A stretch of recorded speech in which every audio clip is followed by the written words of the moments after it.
We're going to do the what I've been watching in November. This list is kind of stacked. I've watched a lot of stuff this month. Also had a chance to watch Netflix's All Quiet on the Western Front. I won't be able to show you that because I don't have it on physical media. It's so sad. But I have a lot of stuff to talk about, so I'm not going to waste any time. And I really don't want to have to I don't want to sound lazy saying this, but I don't want to have to edit this video for 2 hours. So first up, I want to talk about this. This is from Andrei Zhyztyev. I'm going to get it right when I do a video about his films because this film is awesome. Alina. I actually watched this one. So this was before my wife had this thing for her work where we were going to the bowling alley. And I was like, okay, well, I have time to watch a film. And I chose this one. And this was my least anticipated film from this director. He's Russian, by the way. They call him like a modern day Tarkovsky, which I can definitely sort of understand. And yeah, this is my least anticipated one. I watched it. I was like blown away. I don't know if it's because my expectations were so low, but I love this film. So I cannot wait to check out the rest of his movies. Which I don't think this is considered his worst film. I think The Banishment might be that. How dare I say that because I don't know, but this film was awesome. All Quiet on the Western Front, 1979 version. I'm not going to get into this. I did a video about those, a poor man's video essay. If you guys want to know more, check it out. Let's see what else we have here. I'm going to talk about this later, Old Boy. By the way, this is not all... For anybody that's just tuning in for the first time, this is not... all first-time viewings. This is also rewatches, first-time viewings, just all the stuff that I watched in November. I'm going to talk about this this month for December because I ordered a Blu-ray for this because this DVD is, oh my gosh, it's like a bunch of pixels. Dead for a Dollar. This is the new Walter Hill film with Christoph Waltz and Willem Dafoe. I'm not going to lie, I was not a big fan of this movie. If it tells you anything, I mean, I watch films in one sitting. It's no problem. I mean, I do it every day. This film, we shut it off with 15 minutes left and we finished it the next morning. Like, I was not a big fan of it. Eden Lake. I actually have the censored German Blu-ray of this. But this was a first-time watch for me. This film, well, for the most part, this film was... Gosh, I mean, if you are one of those people that love films like Solo, almost anything from Gaspar Noé, Eden Lake, it'll put you there. I'm just telling you, it will put you there. This film is brutal. It's savage. It holds nothing back. This film is insane, and I don't know. I really wouldn't recommend it to anybody. Like Solo, I would recommend it to people just like, oh, ha ha ha, you should watch Solo. I don't know if I recommend Eden Lake if you're trying to have a good time. And then this film, which I loved so much, my hair keeps doing this thing right here. I'm trying to push it up. But I loved this film so much that I got 2 copies. Little Children. I hope this gets a Blu-ray soon. I hope this gets a 4K. I'm going to be watching In the Bedroom here soon. I watched Tar. I loved Tar. Todd Fields is such a masterful director. This film was so good. Highly, highly recommended. I'm so glad that I bought 2 unnecessary copies. I don't even know if I might need to make a post for those later. I do want to do a video for those separate. Up next, The Legend of Boggy Creek. This is a film that I grew up with. I love this film. I bought another film from this director who is, I have completely forgotten his name, Charles Pierce. I got another film. It was called, I'm trying to think, I can't think of it. The Evictors, I believe, which I'm going to watch here soon. This film, it just, I don't know, it stuck with me. Or wait, it's Charles B. I don't know. Oh yeah, Charles Pierce. I don't know. Just completely ignore what I'm trying to say. Legend of Boggy Creek, though. I actually have a funny story for this film. So I actually had the original DVD for this. When I was really little, I was at this yard sale with one of my friends at the time. And I saw The Legend of Boggy Creek, and the cover was not as bright and vivid as this. It was actually more so a brown. And it was they had it for $1. And I really wanted the film. There was just something about it that I just really wanted it. I thought it looked cool just from the cover. So me and my friend raced to our parents' house to see who could buy it first. And I ran inside, told my grandma I really wanted it. She gave me $1. I ran up and bought it from a yard sale. I've realized that makes me sound old as shit. I'm 25. But yeah, this was, I don't know, it's just a childhood movie of mine, and the transfer for this is beautiful, absolutely beautiful. Please check it out if you want to support the people that made that, because that restoration, it's one of the best. The Graduate, there's nothing more to say about this. This is a classic. Got to watch the Criterion finally. I'm not going to lie, I was not the biggest fan of this particular transfer. I feel like it could have been a little bit better. I could be wrong on that, but if a 4K gets released for this, I'll probably consider getting it. Going to the World's Fair. Now, I was actually particularly excited to watch this one because it's a low budget film. I mean, you can definitely tell. And I've always been a sucker for creepypastas. I love Borrasca and I love Danny's Story. This reminded me so much of a creepypasta. We're all going to the World's Fair. This reminded me of something like, I'm trying to think, there was one, I think it was called Psychosis. It's just the way that it's structured and the way that it presents itself. It's very moody and it's very atmospheric. So if you're looking for something that's really heavy on the atmosphere, this is the film to watch. This film, it's really good. It's slow and it's not for everybody. It is not for everybody. I would say it's not for many people, but for the people that it is for, this film is very good. Once Upon a Time in Anatolia. This is from the director. I'm going to do a video on him and I'll pronounce his name better. I think I could pronounce it, but I don't want to risk it because I'll look like a dumbass. But this film was absolutely hypnotizing. This is another director that sort of takes from Andrei Tarkovsky a lot, where he definitely is somebody that records time, if that makes sense. And I know that's what filmmaking basically is, but sculpts in time basically. Not as much as Tarkovsky, but this film, it basically is set in one location for like the whole entire runtime almost. They're looking for this body with this guy that had killed somebody. He's trying to show him where the body is buried. And it's just, I love this film so much. I watched it for the first time a couple of days ago and I was hooked. Definitely watch Once Upon a Time in Anatolia. There's more films that I'm going to check out from that director, like Winter Sleep. I've already seen Distant, The Wild Pear Tree. He also has another film coming out soon. So yeah, I'm excited to dig more into his filmography. Under the Skin with Scarlett Johansson. This film is absolutely fantastic. If you've not seen this, definitely give it a watch. All Quiet on the Western Front. I'm not going to talk about this anymore because I've already discussed it in my Poor Man's Video essay. Sleep. Now this is one that I bought when it first came out, and it took me forever to actually check it, to actually watch it in its entirety. This is another one. I'm not really a big fan of it. I was not the biggest fan of it. I'm not gonna lie, it was a little bit confusing at times. But you know, if you're looking for something that might raise some questions, something that might, you know, I don't know what I'm trying to say. I just wasn't the biggest fan of it, but I can't sit here and say that other people might not enjoy it. Villains. Now, this is one that I've been excited to watch, and I finally did. Look, I liked how this film was shot. It was pretty. It had an interesting premise. It honestly reminded me a lot of Barbarian, but a lot of it for me was just the dialogue and how the film was paced. I don't know. There was just something about it. I had a hard time getting into it. I'm not trying to say that if it's a bad film. When I give my opinion on films that I'm not so sure about, I try to make myself look like an idiot because, you know, everybody else might feel different about this because I've said this countless times, film is subjective. It just didn't hit well with me. That's what I'm trying to say. Hell or High Water. If you've not seen this film is great.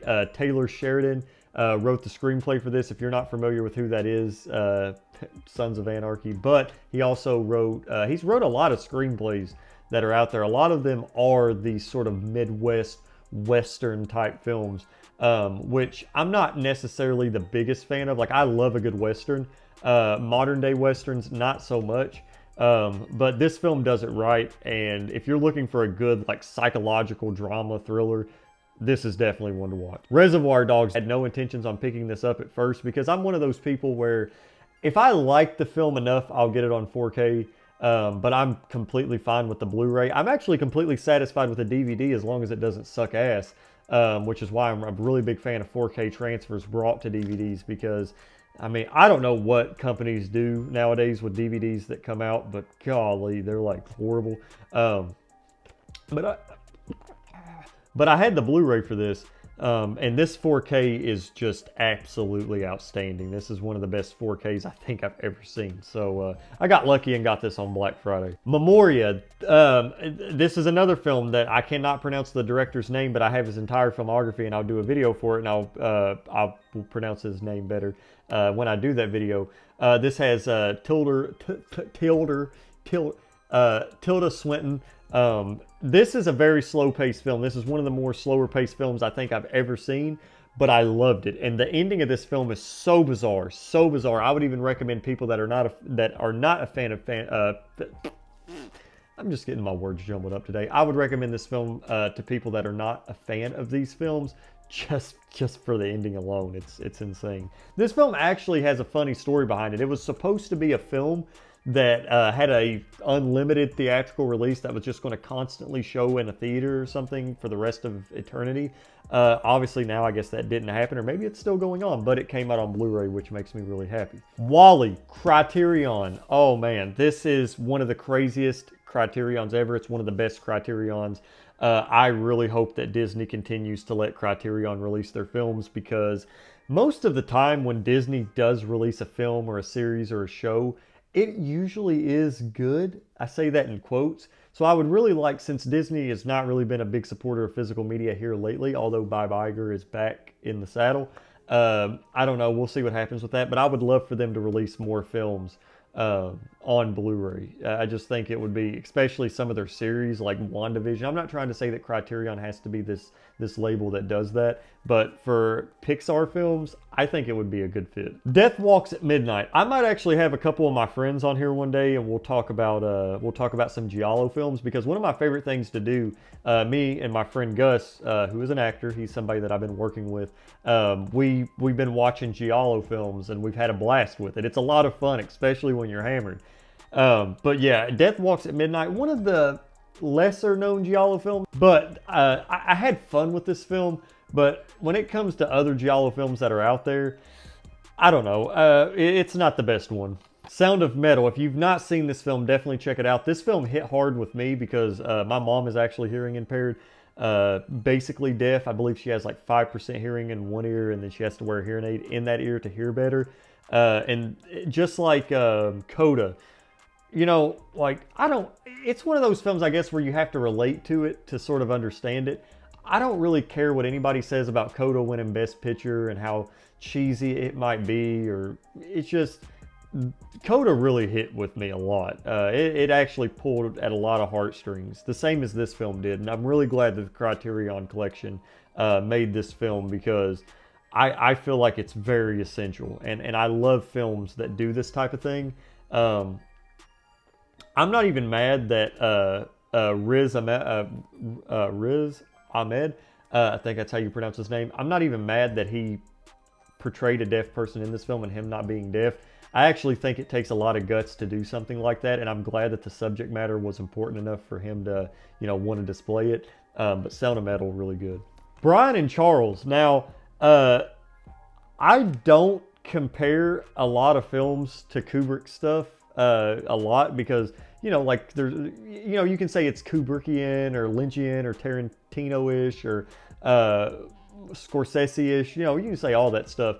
But this film actually, in a weird way, reminded me of something that, you know, Kubrick might have done, just with its comedy and how funny it is, and how lighthearted it is at times, which, I mean, Kubrick wasn't a lighthearted director, but I don't know. It's just, this was a very inspiring film. I might talk about it later, but I enjoyed it. In Bruges. In Bruges is so funny. I like films that are offensive. I'm just going to be honest with you. I really do. I think they're very laid back. I think it sucks that you can't really be too offensive with dialogue these days without people getting mad. I don't think it's the fact of people trying to be offensive. I just think when a film has a lot of, I guess I could say balls. When a film has a lot of balls, it really does. It just feels laid back, and it's almost like a comfort movie, because it's like, okay, this film's not trying to take itself serious. And that's what this film does. This is a film that you can just get like really drunk with and just watch it. and have fun. I actually cooked steak, pineapples, cheese. I think I had kiwi or something, and like me and my wife, we had a tall glass of beer and we had a good time with it. And I'm gonna watch The Banshees of Inisherin here soon. Jeepers Creepers Reborn. Oh my gosh, look, I'm not even gonna, I am 100% against hating on films because, look, making a film is hard. It's hard, especially nowadays because audiences are a tougher crowd than they were back then. This film, I did not like. I'm just gonna be honest with you. I applaud the filmmakers for spending probably long hours on set and, you know, trying to put a film together. I will not diss anybody for that. I don't know what the fuck people were thinking when they made this. This film is Pearl. I had the opportunity to see this in theaters, and this is from filmmaker Ty West, the guy that made X, and he's also making Maxine. I had fun with it. It wasn't the greatest thing ever. I know a lot of people were, you know, there was the scene with Mia Goth that I thought was really good, but it wasn't my favorite thing ever. I enjoyed it for what it was, but I enjoyed X a lot more. Power of the Dog. I actually did a video for this for Oscar season a long time ago. Well, not a long time ago. It was just like a year ago or whatever. But I'm glad that Criterion decided to release this, and I hope Netflix gives Criterion and more labels give Criterion and other labels the opportunity to release their films on physical media, because I just think it's very important. But if you've not seen this film, I think it's one of the greatest performances ever by Benedict Cumberbatch. Yeah, it's so good. Daisies. This was a film, I actually think it made it in the top 15 or 20 of Sight and Sound's poll, which actually I think just was announced today. I had fun with it. I mean, it wasn't bad. It's a quick 76-minute watch. It's fun. I hope it gets a lot more traction, but I mean, that's it. That's all it was. It was fun. I don't know. Maybe I'm just one of those idiots that didn't get the bigger picture. Thor: Love and Thunder. I was not really the biggest fan of this. I'm not really the biggest Marvel fan, if I'm being completely honest, although I constantly check out their stuff. I think it's mainly because of my wife. I'm not trying to be like one of those pretentious cinephiles that only watches art house. I watch everything and I usually enjoy everything and I can find the beauty in almost everything. This film, I mean, it was pretty. Lightyear. I had more fun with this than I thought I would. And you know, I'm a big fan of Pixar in general. Was this film unnecessary? I actually think it was very unnecessary. But I had a lot of fun with it. I have fun with almost anything that's Pixar. I don't think I'll ever get upset with a Pixar film. Top Gun Maverick. I mean, what more can you say about this one? And yes, I did see it in theaters. Beast with Idris Elba. This, like I said, another film you don't really have to take serious. It was fun. You know, had a good time with it. Just, that's about it. Most Dangerous Game. This was awesome. This was awesome. This is like a really short 63-minute film that just... I don't know. It was fun to watch. I've been saying fun a lot in this video, but it was good. I enjoyed it a lot. Oh yeah, I did want to elaborate more on this. The Most Dangerous Game is actually something I'm very familiar with. You know, just from the book. So I don't know. It was a good adaptation. I know a lot of the times when a modern day version of a book that was written like billions of years ago comes out, it's usually exceeds its original, but this was actually really decent. I had a good time. And last but not least, Mondokaine. Now, I enjoyed probably the first half of this, and then after that, it kind of went down the more you watched it, but this was actually really fun. It was, fuck it, I'm not saying fun again. This was actually really good. I would highly recommend watching it. I'm scared that this film is going to be lost to time. It would suck because, you know, there's a lot of films that come out and it's hard to stand out, especially with how your film is marketed. This film is just, I liked it, and I can see it becoming a cult classic. So if you get a chance, support Kino Lorber, support the filmmakers with this and check it out. But guys, that's what I watched in December. I hope you enjoyed it. Or not December, November. I hope you enjoyed it. I had a chance to watch a lot of stuff. I'm hoping, well, I don't think December is going to be the same way, but we'll see. I'm also getting a new movie set up, which I'll make a video about it maybe this weekend, or maybe, I don't know, it might be the end of the month, but I got a TV, which, I mean, obviously I have a TV, but I got an 85-inch TV, which is going to be fun next time I say fun. But anyway, guys, I hope you enjoyed this video. If you did, leave a thumbs up and maybe subscribe. If there's any of these movies that you would like me to make a separate video for, please let me know in the comments down below. Anyway, hope you guys take it, or hope you guys are staying safe out there, and I'll see you guys next time.